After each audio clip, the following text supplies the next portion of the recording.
kita mengenal Unisbank.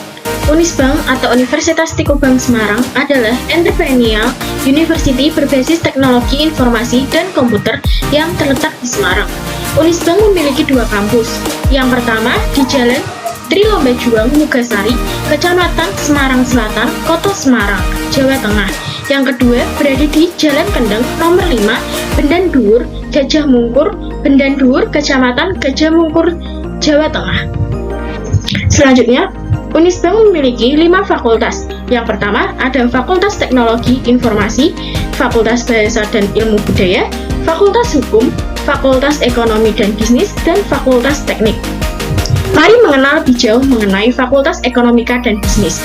Unisbank memiliki 5 prodi. Yang pertama, Sarjana S1 Akuntansi yang terakreditasi A.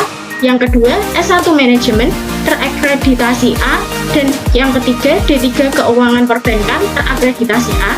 Selanjutnya ada S2 Manajemen dan Pendidikan Profesi Akuntansi. Visi misi Fakultas Ekonomi dan Bisnis.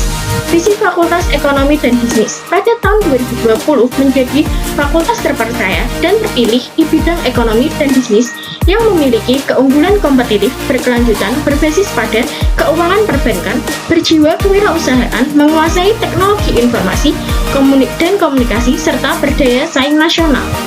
Misi Fakultas Ekonomi dan Bisnis. Yang pertama, mengembangkan organisasi fakultas yang transparan dan akuntabel berbasis teknologi informasi dan komunikasi untuk mendukung good university governance. Yang kedua, menyelenggarakan pendidikan yang berbasis keuangan perbankan berorientasi pada perkembangan dunia usaha dan industri untuk mendukung lulusan yang mempunyai daya saing global, berjiwa kewirausahaan, dan menguasai teknologi informasi dan komunikasi.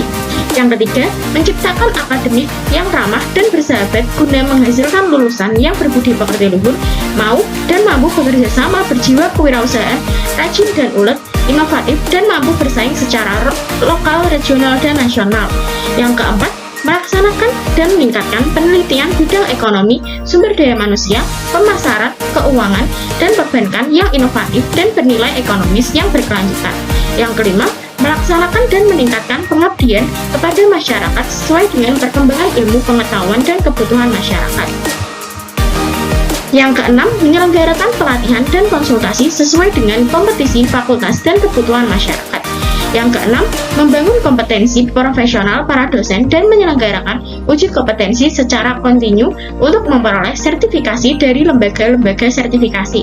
Yang ketujuh, menjalin kerjasama secara berkelanjutan dengan lembaga pendidikan, lembaga penelitian, pemerintah, dunia usaha dan industri, serta institusi lain, serta masyarakat di tingkat lokal, regional, dan nasional. Menjalin hubungan dengan lembaga pendidikan luar negeri untuk ilmu ekonomi dan bisnis, manajemen, akuntansi, dan perbankan. Menjalin kerjasama secara berkelanjutan dengan lembaga pendidikan, lembaga penelitian, pemerintah, dunia usaha, dan institusi, serta institusi lain, serta masyarakat di tingkat lokal, regional, dan nasional. Menjalin hubungan dengan lembaga pendidikan luar negeri untuk ilmu ekonomi dan bisnis, antara lain manajemen, akuntansi, dan perbankan. Selanjutnya, ada juga fasilitas-fasilitas yang digunakan untuk menunjang kegiatan belajar mengajar yang disediakan oleh kampus Unisbank, di antaranya yaitu laboratorium komputer, laboratorium akuntansi, pojok bursa efek, mini bank, dan perpustakaan. Oh ya, untuk teman-teman, ada sedikit informasi untuk kalian. Fakultas Ekonomi dan Bisnis ini sudah meraih akreditasi A. Jadi, jangan ragu bergabung menjadi mahasiswa Unisbank Semarang, terutama Fakultas Ekonomi dan Bisnis. Assalamualaikum warahmatullahi wabarakatuh. Shalom, Om Swastiastu. Salam sejahtera untuk kita semua. Di sini perkenalkan, nama saya Salsa Gina Virginia, NIM 1905520083, kelas akuntansi B1, mata kuliah praktek audit, dan dosen pengampu Bapak Arif Himawan Dwi Nugroho. Di sini saya akan membawakan materi presentasi mengenai evaluasi peristiwa kemudian dan kelangsungan usaha atau going concern. Materi yang saya akan bawakan ini berbasis pada standar audit 560 dan 570. Mari teman-teman kita simak materinya. Pertama-tama yaitu ruang lingkup standar audit 560. Standar audit ini berhubungan dengan tanggung jawab auditor berkaitan dengan peristiwa kemudian dalam suatu audit atas laporan keuangan. Selanjutnya, peristiwa kemudian. Laporan keuangan mungkin dipengaruhi oleh peristiwa tertentu yang terjadi setelah tanggal laporan keuangan. Banyak kerangka pelaporan keuangan secara khusus merujuk pada peristiwa tersebut. Kerangka pelaporan keuangan tersebut biasanya mengidentifikasi dua jenis peristiwa. Yang pertama yaitu peristiwa yang menyediakan bukti tentang kondisi yang ada pada tanggal laporan keuangan, dan yang kedua, peristiwa yang menyediakan bukti tentang kondisi yang terjadi setelah tanggal laporan keuangan. SA 700 menjelaskan bahwa tanggal laporan auditor menginformasikan kepada pembaca bahwa auditor telah mempertimbangkan pengaruh atas peristiwa dan transaksi yang diketahui oleh auditor dan yang terjadi pada tanggal tersebut. Selanjutnya ada tanggal efektif. Standar audit ini berlaku efektif untuk audit atas laporan keuangan untuk periode yang dimulai pada atau tanggal setelah tanggal yang pertama 1 Januari 2013 untuk emiten, atau yang kedua 1 Januari 2014 untuk entitas selain emiten. Penerapan dini dianjurkan untuk entitas selain emiten. Tujuan auditor adalah untuk yang pertama, memperoleh bukti audit yang cukup dan tepat tentang apakah peristiwa yang terjadi antara laporan keuangan dan tanggal laporan auditor yang mengharuskan penyesuaian atau pengungkapan dalam laporan keuangan secara tepat telah digambarkan dalam laporan keuangan tersebut sesuai dengan kerangka pelaporan keuangan yang berlaku. Yang kedua, merespon secara tepat fakta yang diketahui oleh auditor setelah tanggal laporan auditor, yang mana jika diketahui oleh auditor pada tanggal tersebut, kemungkinan menyebabkan auditor mengubah laporan auditnya. Selanjutnya istilah. Untuk tujuan standar audit ini, istilah berikut memiliki makna sebagai berikut. Yang pertama, ada tanggal laporan keuangan yang memiliki makna tanggal akhir dari periode terakhir yang dicakup oleh laporan keuangan. Yang kedua, tanggal pengesahan laporan keuangan yang memiliki makna tanggal yang pada saat itu semua laporan yang membentuk laporan keuangan termasuk catatan atas laporan keuangan yang bersangkutan telah disusun dan pihak yang berwenang telah menyatakan bertanggung jawab atas laporan keuangan tersebut. Tanggal laporan audit. Yang ketiga ada tanggal laporan auditor yang bermakna tanggal yang dicantumkan oleh auditor dalam laporan atas laporan keuangan berdasarkan standar audit 700. Yang keempat, ada tanggal diterbitkannya laporan keuangan. Tanggal diterbitannya laporan keuangan memiliki makna tanggal tersedianya laporan auditor dan laporan keuangan auditan bagi pihak ketiga. Yang kelima, ada peristiwa kemudian. Peristiwa kemudian bermakna peristiwa yang terjadi di antara tanggal laporan keuangan dan tanggal laporan auditor, dan fakta yang diketahui oleh auditor setelah tanggal laporan auditor.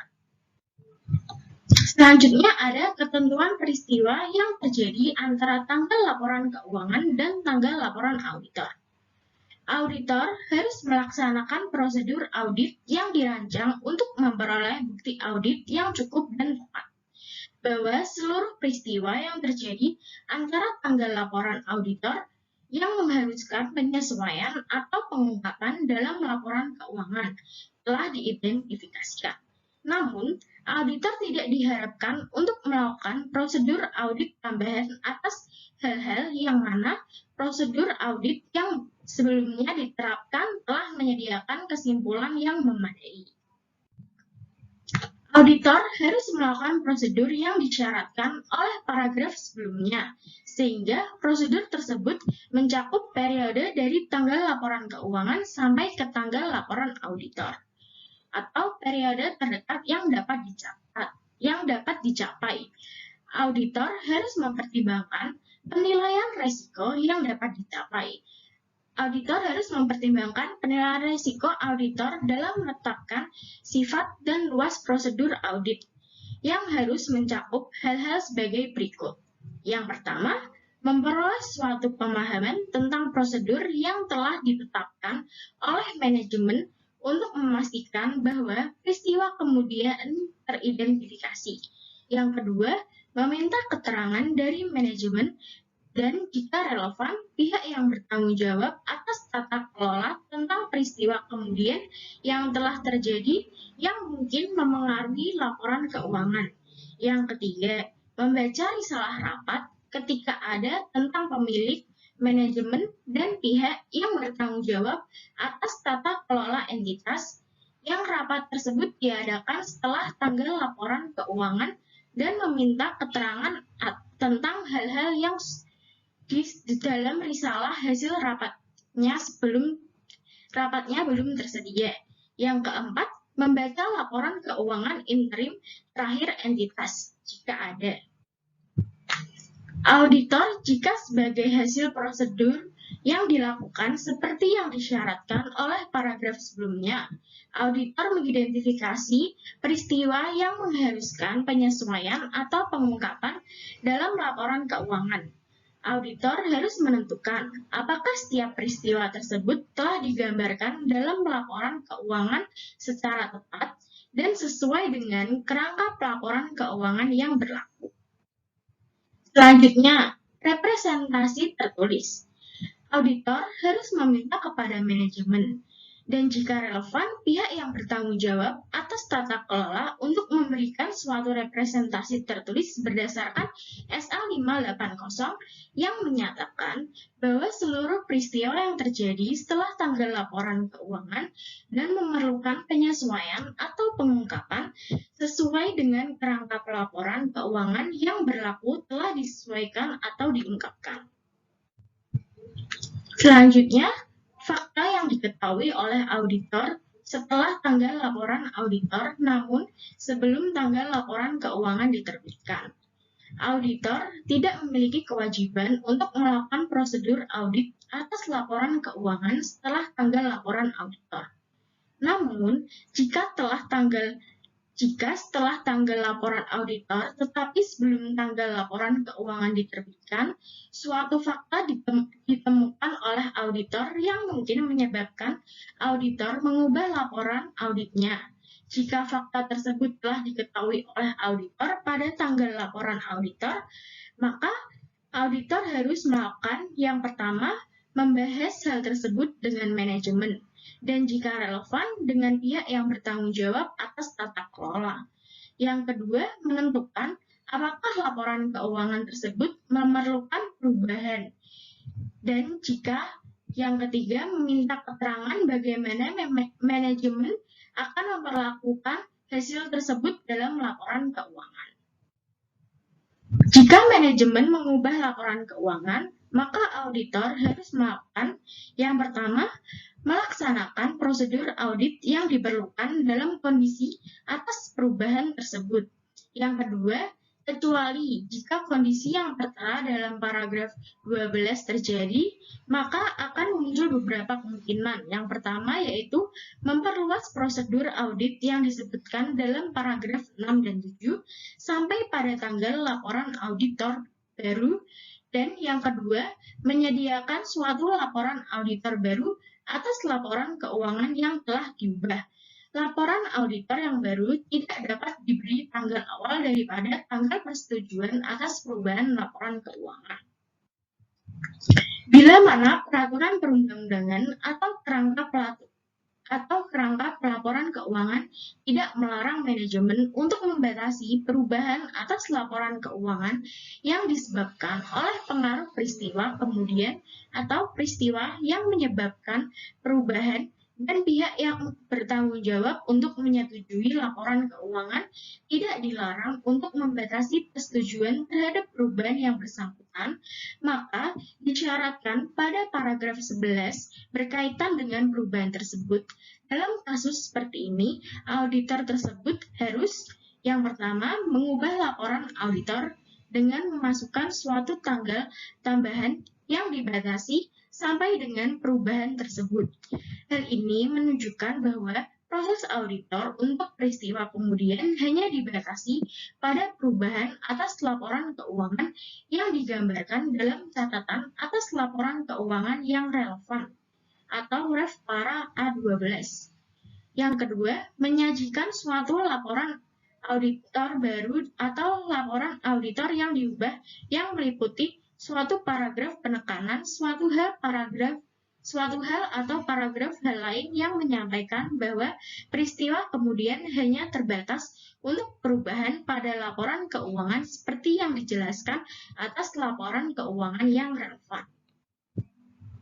Selanjutnya, terdapat fakta yang diketahui oleh auditor setelah laporan keuangan diterbitkan.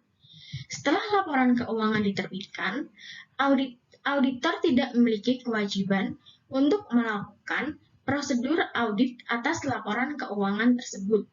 Namun, jika setelah laporan keuangan diterbitkan, suatu fakta diketahui oleh auditor, yang jika fakta tersebut diketahui oleh auditor pada tanggal laporan auditor, mungkin dapat menyebabkan auditor mengubah laporan auditnya.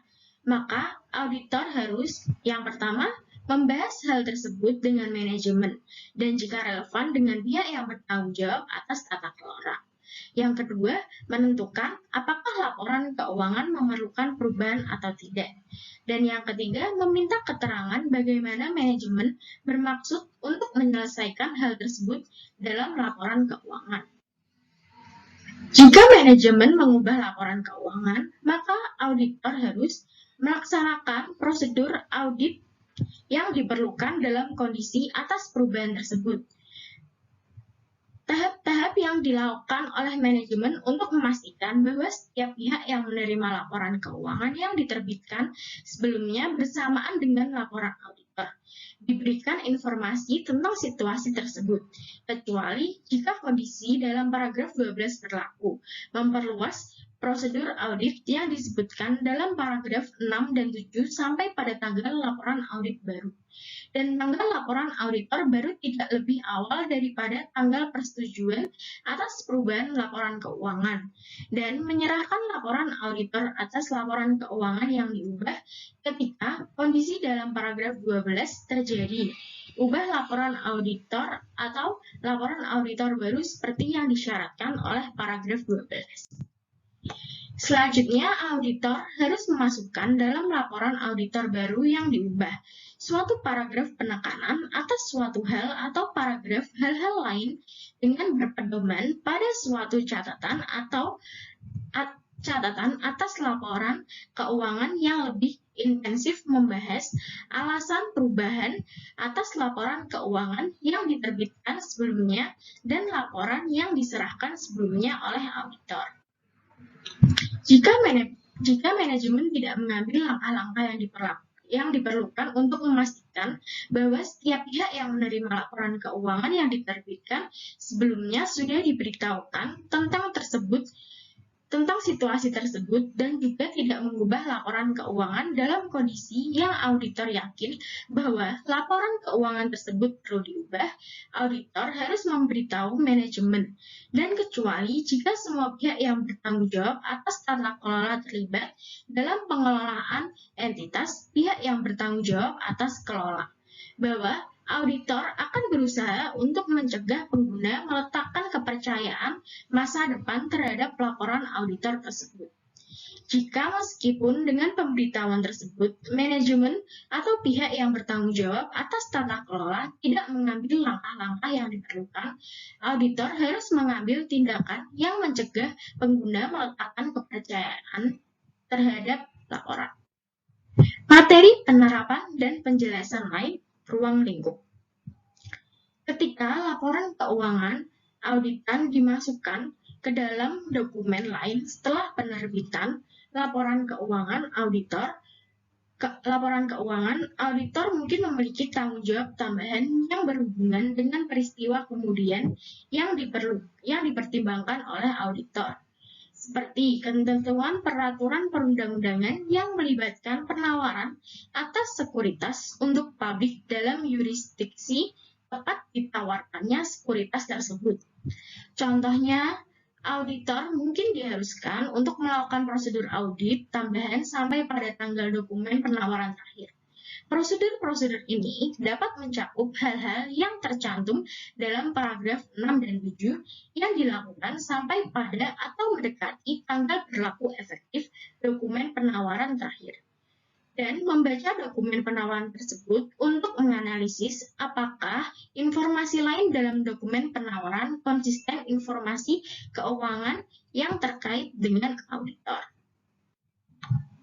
Selanjutnya ada definisi tanggal pengesahan laporan keuangan.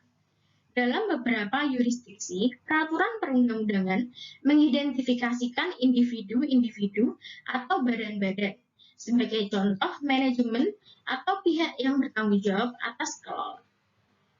Yang bertanggung jawab untuk menyimpulkan bahwa semua pernyataan yang membentuk laporan keuangan, termasuk di dalamnya catatan atas laporan keuangan yang terkait, telah disusun dan menetapkan proses persetujuan yang diperlukan.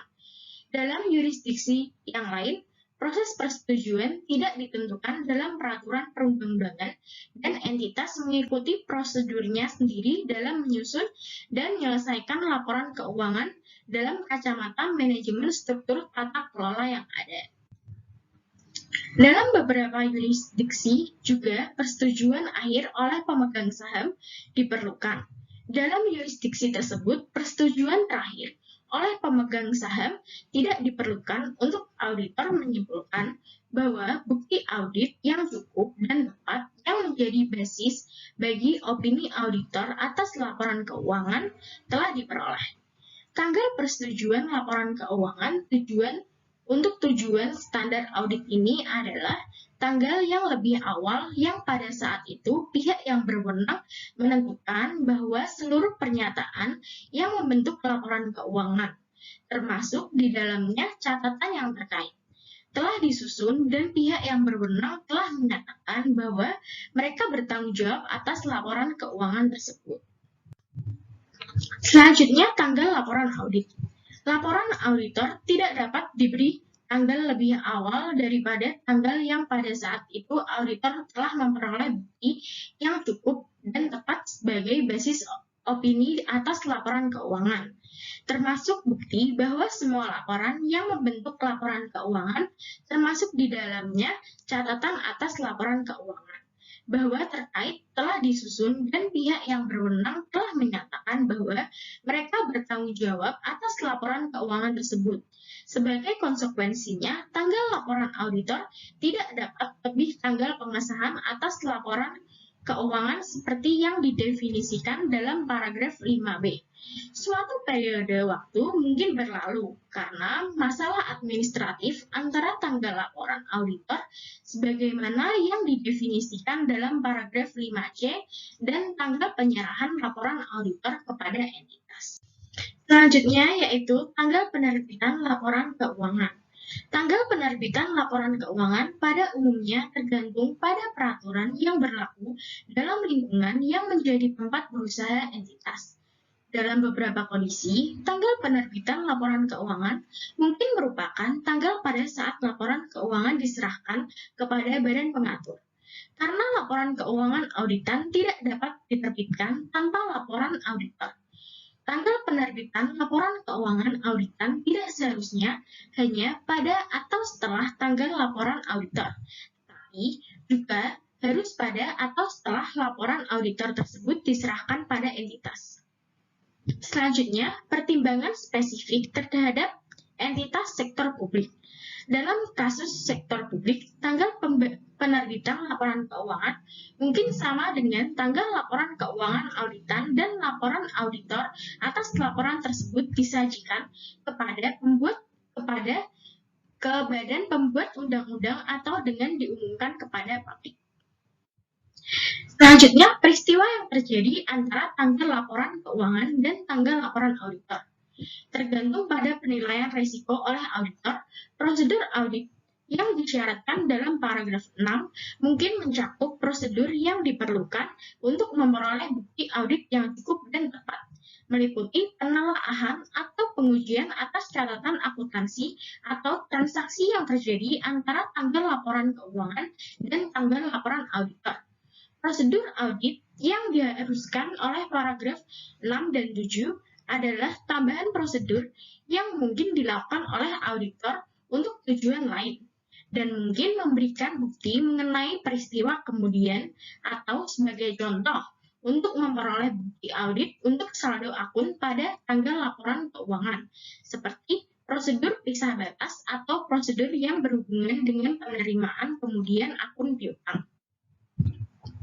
Selanjutnya, dalam membaca risalah rapat, pertimbangan spesifik terhadap entitas sektor publik A10 dalam sektor publik auditor dapat membaca catatan ofisial atas tindakan yang relevan dengan badan legislatif dan meminta keterangan tentang hal-hal yang berkaitan dengan tindakan tersebut di mana catatan ofisial belum tersedia. Selanjutnya, fakta yang diketahui oleh auditor setelah tanggal laporan auditor, namun sebelum tanggal laporan keuangan diterbitkan, tanggung jawab manajemen terhadap auditor. Seperti yang dijelaskan dalam Standar Audit 210, syarat dalam perikatan audit mencakup persetujuan manajemen untuk memberitahu auditor atas fakta-fakta yang mungkin memengaruhi laporan keuangan, yang mungkin diketahui oleh manajemen selama periode dari tanggal laporan auditor sampai dengan tanggal laporan keuangan diterbitkan. Penggunaan tanggal ganda dalam kondisi yang dijelaskan dalam paragraf A12, auditor mengubah laporan auditor untuk memasukkan tanggal tambahan yang dibatasi untuk perubahan tersebut. Tanggal laporan auditor atas laporan keuangan sebelum perubahan kemudian oleh manajemen tetap tidak berubah, karena tanggal ini menginformasikan pembaca tentang kapan pekerjaan audit atas laporan keuangan tersebut diselesaikan. Namun, suatu tanggal tambahan dimasukkan dalam laporan auditor untuk menginformasikan kepada pengguna bahwa prosedur audit setelah tanggal tersebut terbatas pada perubahan kemudian atas laporan keuangan. Berikut ini adalah sebuah ilustrasi tentang tanggal tambahan tersebut. Tanggal laporan auditor, kecuali yang berkaitan dengan catatan Y yang bertanda penyelesaian prosedur audit terbatas untuk perubahan yang dijelaskan dalam catatan. Selanjutnya, tidak ada perubahan atas laporan keuangan oleh manajemen. Dalam beberapa yurisdiksi, manajemen mungkin tidak disyaratkan oleh peraturan perundang-undangan atau oleh kerangka pelaporan keuangan untuk menerbitkan laporan keuangan yang sudah diubah. Hal ini seringkali terjadi ketika penerbitan laporan keuangan untuk periode berikutnya semakin dekat, sepanjang pengungkapan yang tepat dibuat dalam laporan tersebut. Selanjutnya, pertimbangan spesifik untuk entitas sektor publik.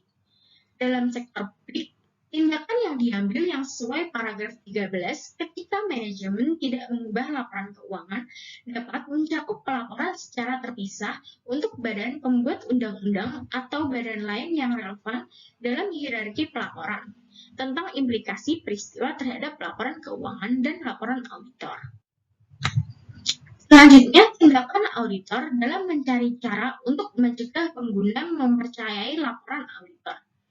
Auditor mungkin perlu memenuhi kewajiban hukum tambahan pada waktu auditor telah memberitahu manajemen untuk tidak menerbitkan laporan keuangan dan manajemen telah menyetujui permintaan tersebut. Jika manajemen telah menerbitkan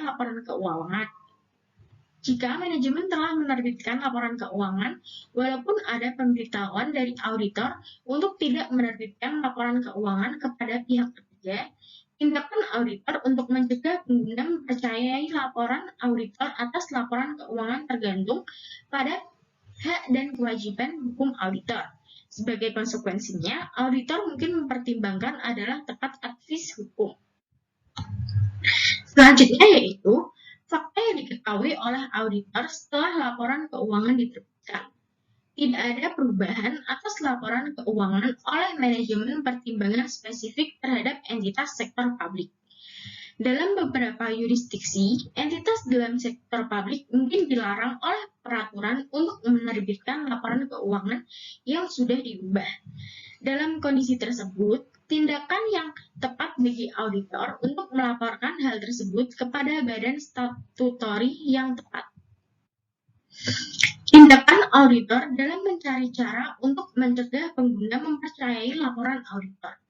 Ketika auditor yakin bahwa manajemen atau pihak yang bertanggung jawab atas tata kelola telah gagal untuk mengambil langkah-langkah yang perlu untuk mencegah pengguna mempercayai laporan auditor atas laporan keuangan yang sebelumnya diterbitkan oleh perusahaan, walaupun ada pemberitahuan sebelumnya dari auditor bahwa auditor akan mengambil tindakan dalam mencari cara untuk mencegah pengguna mempercayai laporan tersebut. Tindakan auditor tergantung pada hak dan kewajiban hukum auditor. Sebagai konsekuensinya, auditor mungkin pertimbangkan adalah tepat untuk mencari hukum. Selanjutnya yaitu fakta yang diketahui oleh auditor setelah laporan keuangan diterbitkan. Tidak ada perubahan atas laporan keuangan oleh manajemen pertimbangan spesifik terhadap entitas sektor publik. Dalam beberapa yurisdiksi, entitas dalam sektor publik mungkin dilarang oleh peraturan untuk menerbitkan laporan keuangan yang sudah diubah. Dalam kondisi tersebut, tindakan yang tepat bagi auditor adalah untuk melaporkan hal tersebut kepada badan statutory yang tepat. Tindakan dalam mencari cara untuk mencegah pengguna mempercayai laporan auditor. Ketika auditor yakin bahwa manajemen atau pihak yang bertanggung jawab atas tata kelola telah gagal untuk mengambil langkah-langkah yang perlu untuk mencegah pengguna mempercayai laporan auditor atas laporan keuangan yang sebelumnya diterbitkan oleh perusahaan, walaupun ada pemberitahuan sebelumnya dari auditor bahwa auditor akan mengambil tindakan dalam mencari cara untuk mencegah pengguna mempercayai laporan tersebut. Tindakan auditor tergantung pada hak dan kewajiban hukum auditor.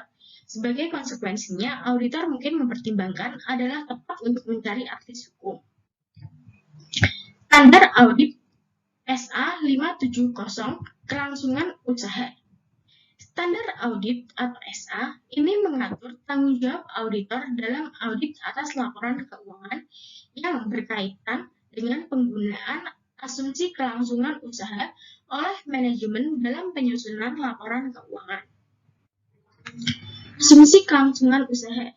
Berdasarkan asumsi kelangsungan usaha, suatu entitas dipandang bertahan dalam bisnis untuk masa depan yang dapat diprediksi. Laporan keuangan bertujuan untuk disusun atas suatu basis kelangsungan usaha, kecuali manajemen bermaksud untuk melikuidasi entitas atau menghentikan operasinya, atau tidak memiliki alternatif yang realistis selain melakukan tindakan tersebut di atas. Laporan keuangan bertujuan khusus yang dapat atau belum tentu disusun sesuai dengan suatu perangkap laporan keuangan yang relevan dengan basis kelangsungan usaha. Sebagai contoh, basis kelangsungan usaha yang relevan dengan basis kelangsungan usaha tidak relevan untuk beberapa laporan keuangan yang disusun berdasarkan suatu basis pajak dalam yurisdiksi tertentu. Ketika pengguna asumsi kelangsungan usaha tidak tepat, aset dan liabilitas dicatat atas dasar entitas akan mampu untuk merealisasikan asetnya dan melunasi liabilitasnya dalam kegiatan normal bisnisnya. Selanjutnya, tanggung jawab penilaian atas kemampuan entitas untuk mempertahankan kelangsungan usahanya. Beberapa kerangka pelaporan keuangan mengandung suatu ketentuan eksplisit bagi manajemen untuk membuat penilaian spesifik atas kemampuan entitas untuk mempertahankan kelangsungan usahanya, serta standar tentang hal-hal yang dipertimbangkan dan pengungkapan yang akan dibuat dalam hubungannya dengan kelangsungan usaha. Sebagai contoh, Pernyataan Standar Akuntansi Keuangan atau PSAK nomor 1 revisi 2009 yang berisikan penyajian laporan keuangan. mensyaratkan manajemen untuk membuat suatu penilaian atas kemampuan entitas dalam mempertahankan kelangsungan usahanya. Ketentuan detail tentang tanggung jawab manajemen untuk menilai kemampuan entitas dalam mempertahankan kelangsungan usahanya dan pengungkapan yang terkait dalam keuangan juga dapat ditetapkan dalam peraturan perundang-undangan. Selanjutnya, dalam kerangka pelaporan keuangan lain, kemungkinan tidak terdapat ketentuan eksplisit bagi manajemen untuk membuat suatu penilaian spesifik tentang kemampuan entitas dalam mempertahankan kelangsungan usahanya. Namun, karena asumsi kelangsungan usaha merupakan suatu prinsip yang fundamental dalam penyusunan laporan keuangan, seperti yang dibahas dalam paragraf 2, penyusunan laporan keuangan mengharuskan manajemen untuk menilai kemampuan entitas dalam mempertahankan kelangsungan usahanya. Bahwa kerangka pelaporan keuangan mencakup suatu ketentuan melakukan hal tersebut.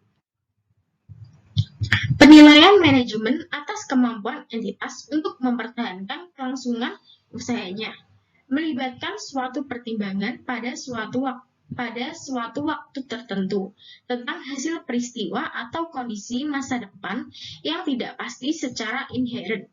Faktor-faktor berikut ini adalah relevan pada pertimbangan tersebut. Yang pertama, tingkat ketidakpastian yang berkaitan dengan hasil suatu peristiwa atau kondisi meningkatkan secara signifikan hasil yang terjadi. Untuk alasan tersebut, kebanyakan kelangsungan usaha kerangka pelaporan keuangan yang mencantumkan secara eksplisit adanya keharusan suatu penilaian oleh manajemen menyebutkan periode kapan manajemen diharuskan untuk mempertimbangkan seluruh informasi yang tersedia. Yang kedua, ukuran dan kompleksitas entitas, sifat dan kondisi bisnisnya, serta tingkat keterpengaruhan oleh faktor eksternal memengaruhi pertimbangan tentang hasil peristiwa atau kondisi. Yang ketiga, setiap pertimbangan tentang masa depan didasarkan atas informasi yang pertimbangan dilakukan. Peristiwa setelah tanggal pelaporan dapat menghasilkan yang tidak konsisten dengan pertimbangan yang wajar ketika pertimbangan tersebut terjadi. Selanjutnya ada tanggung jawab auditor. Tanggung jawab auditor adalah untuk memperoleh bukti audit yang cukup dan tepat tentang ketepatan penggunaan asumsi kelangsungan usaha oleh manajemen dalam penyusunan dan penyajian laporan keuangan dan untuk menyimpulkan apakah terdapat suatu ketidakpastian material tentang kemampuan entitas untuk mempertahankan kelangsungan usahanya. Tanggung jawab ini ada bahkan ketika kerangka pelaporan keuangan tidak mencantumkan secara eksplisit adanya keharusan bagi manajemen untuk membuat suatu penilaian spesifik atas kemampuan entitas dalam mempertahankan kelangsungan usahanya. Namun, seperti yang dijelaskan dalam SA 200, pengaruh potensial dari keterbatasan inheren atas kemampuan auditor untuk mendeteksi kesalahan penyajian material adalah lebih besar untuk peristiwa atau kondisi di masa depan yang dapat menyebabkan suatu entitas untuk berhenti mempertahankan kelangsungan usahanya. Auditor tidak dapat memprediksi peristiwa atau kondisi di masa depan tersebut. Oleh karena itu, ketiadaan pengajuan pada ketidakpastian keberlangsungan usaha dalam suatu laporan auditor tidak dapat dipandang sebagai suatu jaminan atas kemampuan entitas untuk mempertahankan kelangsungan usahanya. Selanjutnya ada tanggal efektif. Standar audit ini berlaku efektif untuk audit yang laporan keuangan untuk periode yang dimulai pada atau setelah tanggal yang pertama 1 Januari 2013 untuk emiten atau 1 Januari 2014 untuk entitas selain emiten. Penerapan dini dianjurkan untuk entitas selain emiten. Selanjutnya ada tujuan auditor. Tujuan auditor adalah yang pertama, untuk memperoleh bukti audit yang cukup dan tepat tentang ketepatan penggunaan asumsi kelangsungan usaha oleh manajemen dalam penyusunan laporan keuangan. Yang kedua, untuk menyimpulkan berdasarkan bukti yang diperoleh apakah terdapat suatu ketidakpastian material yang terkait dengan peristiwa atau kondisi yang dapat menyebabkan keraguan signifikan atas kemampuan entitas untuk mempertahankan kelangsungan usahanya. Dan yang terakhir, nomor 3, untuk menentukan dampak terhadap laporan auditor. Selanjutnya ada ketentuan. Prosedur penilaian risiko dan aktivitas terkait. Ketika melakukan prosedur penilaian risiko, seperti yang diharuskan oleh SA 315, auditor harus mempertimbangkan apakah terdapat peristiwa atau kondisi yang dapat menyebabkan keraguan signifikan atas kemampuan mempertahankan usahanya. Jika penilaian tersebut dilakukan, maka auditor harus mendiskusikan penilaian tersebut dengan manajemen dan menentukan apakah manajemen telah mengidentifikasi peristiwa atau kondisi yang baik secara individual maupun secara kolektif dapat menyebabkan keraguan signifikan atas kemampuan entitas dalam mempertahankan kelangsungan usahanya, dan jika demikian, rencana manajemen untuk menghadapinya. Atau jika penilaian tersebut belum dilakukan, maka auditor harus mendiskusikan dengan manajemen berbasis penggunaan asumsi kelangsungan usaha yang dimaksudkan, dan meminta keterangan kepada manajemen apakah terdapat peristiwa atau kondisi yang baik secara individual atau secara kolektif dapat menyebabkan signifikan atas kemampuan entitas untuk mempertahankan kelangsungan usaha. Selanjutnya ada definisi. Untuk tujuan standar audit ini, istilah berikut memiliki makna seperti di bawah ini. Yang pertama ada konfirmasi eksternal. Konfirmasi eksternal bermakna bukti audit yang diperoleh sebagai suatu respon tertulis langsung kepada auditor dari pihak ketiga atau pihak yang dikonfirmasi, baik dalam bentuk kertas atau secara elektronik atau media lainnya. Yang kedua, permintaan konfirmasi positif. Permintaan konfirmasi positif bermakna suatu permintaan konfirmasi kepada pihak ketiga untuk merespon secara langsung kepada auditor yang menunjukkan apakah pihak yang dikonfirmasi tersebut setuju atau tidak setuju dengan informasi yang terdapat dalam permintaan konfirmasi atau menyediakan informasi yang diminta. Selanjutnya, permintaan konfirmasi negatif. Permintaan konfirmasi negatif bermakna suatu permintaan konfirmasi kepada pihak ketiga untuk merespon secara langsung kepada auditor hanya jika pihak yang dikonfirmasi tidak setuju dengan informasi yang terdapat dalam permintaan konfirmasi. Selanjutnya, tanpa respon. Tanpa respon bermakna suatu kegagalan dari pihak yang dikonfirmasi untuk merespon sebagian atau secara penuh terhadap permintaan konfirmasi positif atau sebuah permintaan konfirmasi yang kembali karena tidak sampai ke tangan pihak yang dikonfirmasi. Selanjutnya ada penyimpangan. Penyimpangan bermakna suatu respon yang menunjukkan perbedaan antara informasi yang diminta untuk dikonfirmasi atau informasi yang terdapat dalam dengan informasi yang disediakan oleh pihak yang dikonfirmasi. Selanjutnya ada hasil prosedur konfirmasi eksternal. Andalan respon terhadap permintaan konfirmasi. Standar audit 500 menunjukkan bahwa meskipun pengguna bukti audit diperoleh dari berbagai sumber eksternal entitas, keadaan mungkin ada yang berdampak pada keandalannya. Semua respon konfirmasi membawa beberapa resiko dari intersepsi, perubahan, atau kecurangan risiko tersebut ada terlepas apakah balasan diperoleh dalam bentuk kertas, elektronik, atau media lainnya. Faktor yang mungkin menunjukkan keraguan atas keandalan respon mencakup: yang pertama, diterima oleh auditor secara tidak langsung, atau yang kedua, tidak berasal dari pihak yang aslinya dimaksudkan untuk dikonfirmasi. Respon yang diterima secara elektronik, sebagai contoh dengan faksimiles atau email, mengandung risiko keandalan karena pembuktian asal dan wewenang responden mungkin sulit untuk ditentukan serta perubahannya mungkin sulit untuk dideteksi.